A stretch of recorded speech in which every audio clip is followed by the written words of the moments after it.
চন্দ্রনাথ নয়, টার্গেট ছিলেন শুভেন্দু। চন্দ্রনাথ খুন পরিকল্পিত হামলা, উঠে আসছে ভয়ঙ্কর তথ্য।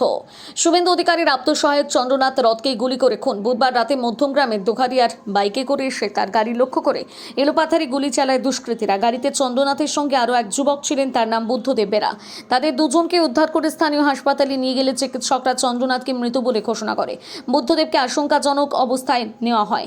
এই খুনের পর উঠে আসছে হাড় হিম করা সব তথ্য। চন্দ্রনাথ নয়, টার্গেট ছিলেন শুভেন্দু, উঠছে প্রশ্ন। তদন্তকারীদের সন্দেহ, সুপারি কিলার লাগিয়ে পরিকল্পনা মাফিক হামলা চালানো হয়েছে গাড়িতে।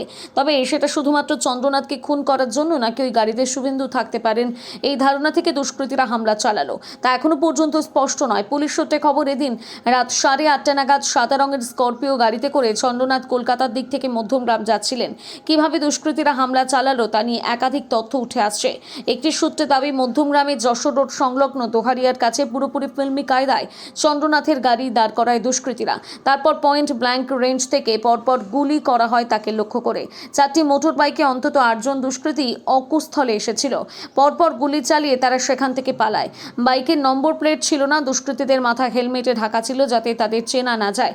স্থানীয়দের একাংশের দাবি, 4টি বাইকের মধ্যে এক বা একাধিক বাইক গাড়িটির সামনে এসে সেটিকে আটকায়।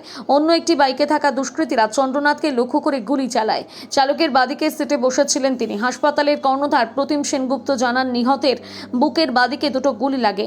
সিপিআর দিয়ে বাঁচানো যায়নি, মৃত অবস্থাতে হাসপাতালে আনা হয়েছিল তাকে। বুদ্ধদেবের 3টি গুলি লেগেছে। অন্য একটি সূত্রের দাবি, বাইকের পাশাপাশি অন্য একটা গাড়িও ছিল দুষ্কৃতীরা।